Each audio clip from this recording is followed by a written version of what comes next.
Good evening, plant kids. It's Wednesday. Okay. So, ngayong araw, dumating na yung huli naman nating plant mail galing naman kay Lera. So, this is going to be my last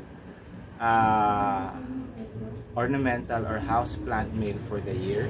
So, ito na po yun. And then, ito, but before that, ang gagawin natin, itatanim muna natin yung mga dumating kahapon galing kay Joseph Cruz. So, nakabili tayo ng isang sakong pumice na matanghito size. And then, hahaluan na natin. Meron tayong vermicast, meron tayong sand, at meron tayong airy na loam soil. Okay? So, this time, hindi na natin lalagyan ng ano muna, ng coco peat. Kasi, meron pa naman tayo. Ay, wala tayo ngayon. Okay? So, let's go.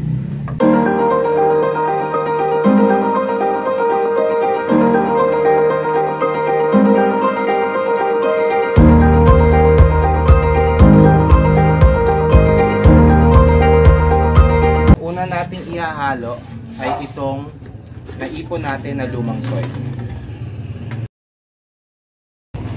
So, unahin natin ilagay ang ating pumice. Okay?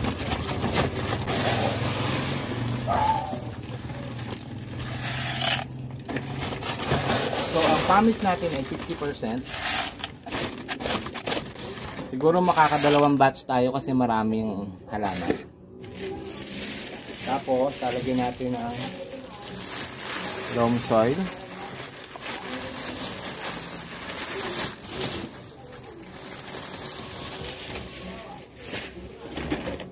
Buhangin.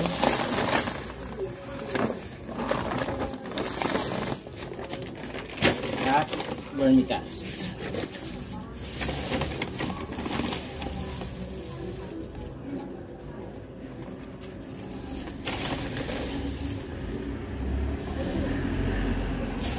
Okay, then halo.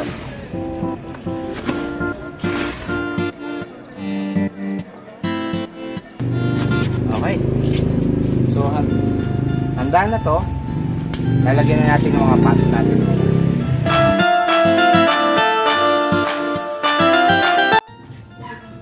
So, ang plano natin ay nakakuha tayo ng mga halaman all throughout the garden, katulad nito, na kailangan niya ng bigger pot. Eh, since ito yung mga available nating pot, masyadong malaki para sa ibang halaman, eh mas marami ito.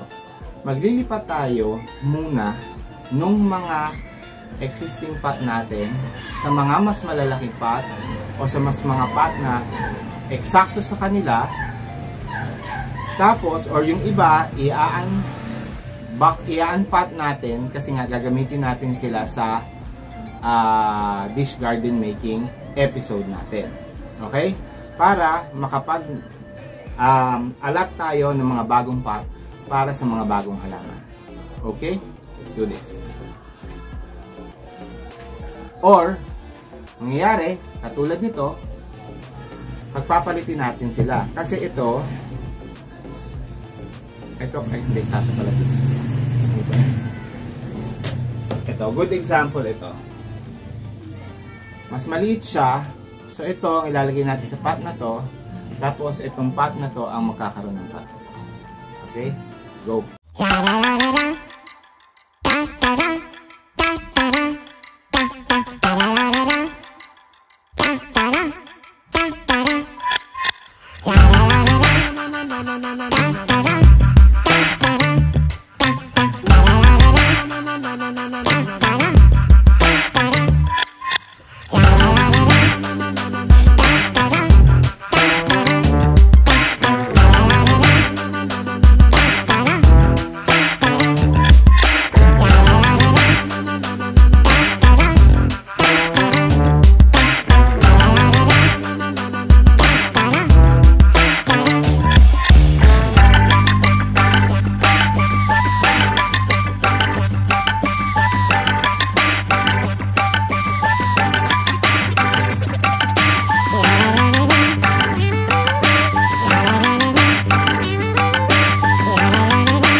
are in the opening of our package from General Santos, from Lera's Garden.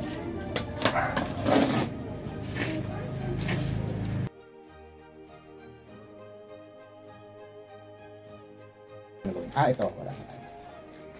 This is our Black Homalomina and our Syngonium Three Kings.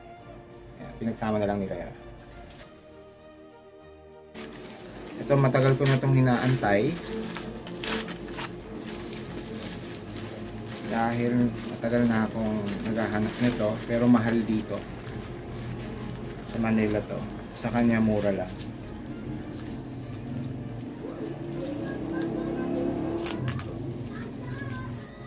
So this is our Radiato.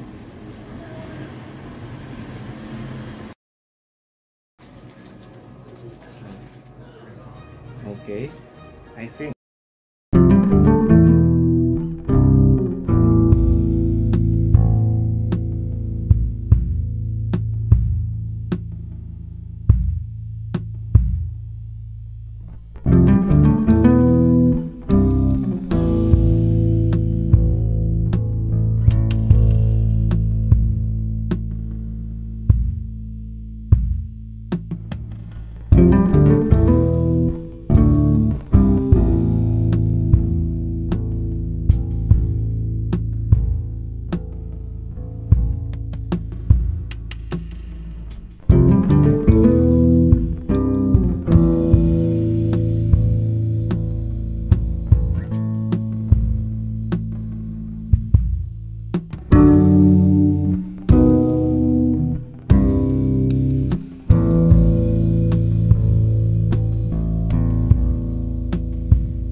nakalimutan ko na yung pangalan niya.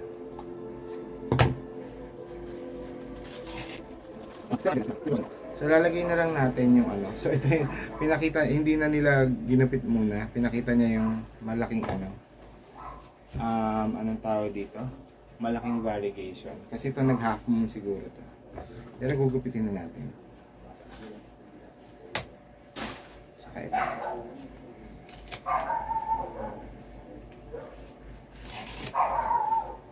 Yan. Okay.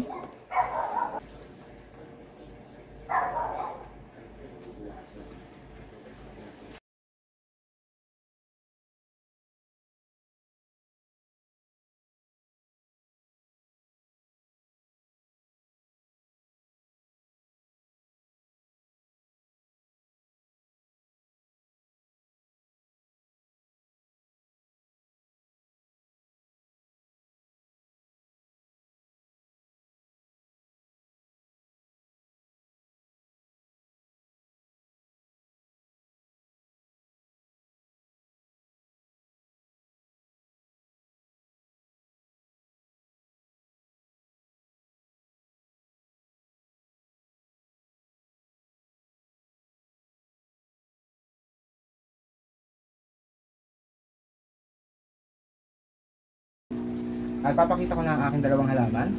Ito ay ang sleeping photos na nabili natin kay Pau na taga dito sa subdivision namin sa Antipolo sa Maya Alta. Ayan. At itong ating True BI Moonlight na na-swap natin sa aking regular kaswapper na si Sir Ken Tarange. So maraming salamat Sir Ken. So ang sinwap ko dito ay ang aking Manjula cutting. So 5 na malalaking leaves ang binigay ko sa kanya noon at bagong cut. So yun. Ito naman ang binigay sa akin. Matagal ko na rin ito. So ngayon ililipat na natin.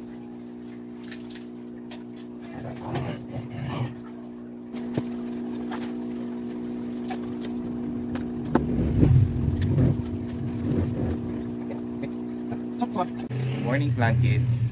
So ito na po yung the next day. Papakita ko lang po sa inyo kung ano nang ginawa natin pagkalipat natin kagabi. Ito na po yung itsura ng ating mga halaman at ng ating terrace garden at ng mga halaman sa back. Okay, let's see. So we are here now at the garden, outdoor garden downstairs. And yan, first to see is our silver Cismatoglotis. Yan. So, diyan ko siya nilagay. And then, ito, si Adansonia ay temporarily, dito ko muna siya nilagay para maalagaan ko sa dilig. And then, our Radiatum is here. So, understandably, ayan, may madilaw na dahon.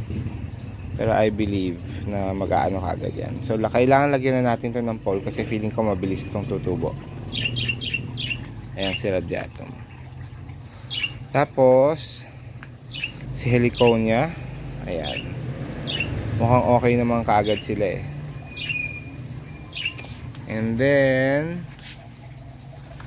ito si Three Kings sa baba. At ito yung makulit. Ayan, yan yung makulit oh.